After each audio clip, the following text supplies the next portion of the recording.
Audio Jungle.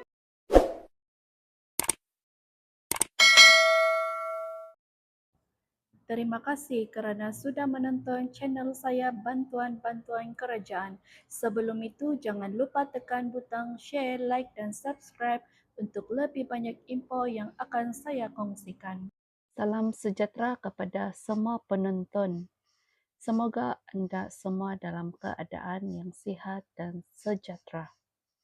Dalam video kali ini, saya akan berkongsi satu info penting yang sememangnya dinantikan setiap bulan oleh ramai rakyat Malaysia, khususnya penjawat awam dan juga pesara kerajaan, iaitu tarikh pembayaran gaji penjawat awam serta pencen pesara bagi bulan Ogos 2026. Setiap kali masuk hujung bulan, perkara pertama yang sering menjadi pertanyaan ramai ialah bila gaji masuk dan bila pencen dibayar. Ini kerana pembayaran tersebut sangat penting untuk mengurus kehidupan seharian dan membayar komitmen bulanan dan menyediakan keperluan keluarga. Tambahan pula, keadaan ekonomi semasa menyebabkan ramai lebih berhati-hati dalam mengurus perbelanjaan. Menurut jadual rasmi yang dikeluarkan oleh Jabatan Akauntan Negara Malaysia, pembayaran gaji penjawat awam bagi bulan Ogos 2026 akan dibuat pada 24 Ogos 2026 bersamaan Hari Isnin. Tarikh ini melibatkan seluruh kaki tangan kerajaan termasuk guru, jururawat, polis, tentera, kaki tangan kementerian dan semua penjawat awam di seluruh negara. Seperti biasa, pembayaran akan dikreditkan terus ke dalam akaun bank masing-masing mengikut sistem bank yang digunakan. Walaupun tarikh rasmi pembayaran adalah pada 24 Ogos, ada sesetengah penerima yang mungkin menerima gaji lebih awal beberapa jam bergantung kepada sistem bank. Kebiasaannya, ada bank yang mula mengkreditkan pembayaran selepas tengah malam, manakala ada juga yang hanya memproses pembayaran pada awal pagi. Jadi, jika pembayaran belum masuk tepat pada jam 12 malam, tidak perlu panik kerana proses kemasukan wang boleh berlaku secara berperingkat. Bagi pesara kerajaan pula, pembayaran pencen bagi bulan Ogos 2026 dijadualkan pada 20 Ogos 2026 iaitu bersamaan pada hari Khamis. Pembayaran ini melibatkan pesara kerajaan persekutuan, pesara tentera penerima pencen terbitan dan mereka yang menerima faedah persaraan kerajaan.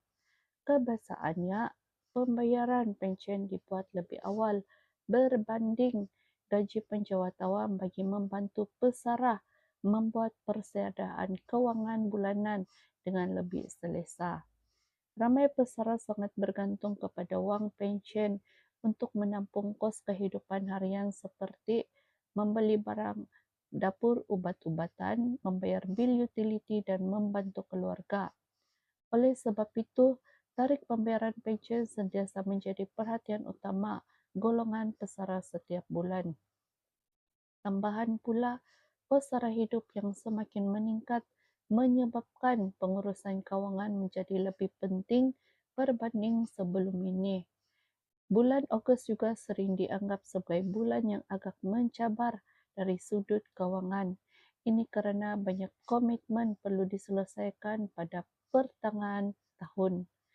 Antaranya termasuk bayaran persekolahan anak-anak, ansuran rumah, ansuran kereta, bil elektrik, bil air dan pelbagai perbelanjaan harian lain. Ada juga keluarga yang perlu membuat persediaan tambahan, sempena cuti sekolah dan aktiviti keluarga. Disebabkan itulah ramai penjawat awam dan pesara menunggu pembayaran bulan Ogos dengan penuh harapan bagi memastikan kedudukan kewangan mereka kembali stabil. Ada yang menggunakan gaji untuk menyelesaikan hutang tertunggak, ada yang menambah simpanan dan ada juga yang membantu ahli keluarga yang memerlukan. Dalam keadaan ekonomi sekarang, setiap individu disarankan supaya mengurus kewangan dengan lebih baik.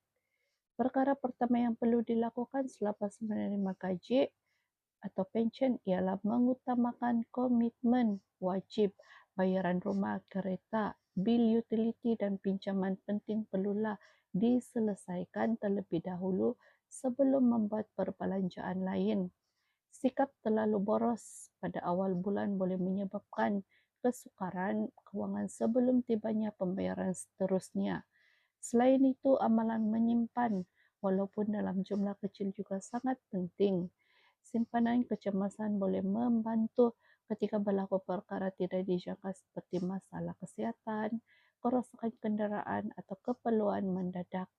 Ramai pakar kewangan turut menyarankan agar setiap individu menyediakan bajet bulanan supaya perbelanjaan lebih terkawal dan teratur. Bagi pesara pula, pengurusan kewangan yang lebih amat diperlukan kerana sumber pendapatan utama mereka biasanya hanya daripada pension bulanan. Oleh itu, penggunaan wang secara berhemat dapat membantu memastikan kehidupan harian lebih selesa dan terjamin. Walaupun jadual pembayaran telah diumumkan secara rasmi, penerima juga perlu memahami bahawa waktu sebenar duit masuk ke akaun mungkin berbeza mengikut bank dan sistem pemprosesan masing-masing. Ada kalanya berlaku sedikit kelewatan disebabkan proses teknikal atau gangguan sistem. Oleh itu, penerima dinasihatkan supaya sentiasa memastikan akaun bank berada dalam keadaan aktif dan boleh digunakan. Kesimpulannya, pembayaran gaji penjawat awam bagi bulan Ogos iaitu pada 24 Ogos iaitu bersamaan pada hari Isnin. Manakala pembayaran pension bersara kerajaan pula akan dibayar pada 20 Ogos 2026 bersamaan hari Khamis. Tarikh ini sangat penting bagi membantu penjawat awam dan pesara merancang kewangan bulanan mereka dengan lebih baik. Semoga perkongsian ini dapat memberi manfaat kepada semua penonton, khususnya kepada penjawat awam dan juga pesara. Terima kasih kerana telah menonton video ini. Jumpa lagi untuk video seterusnya.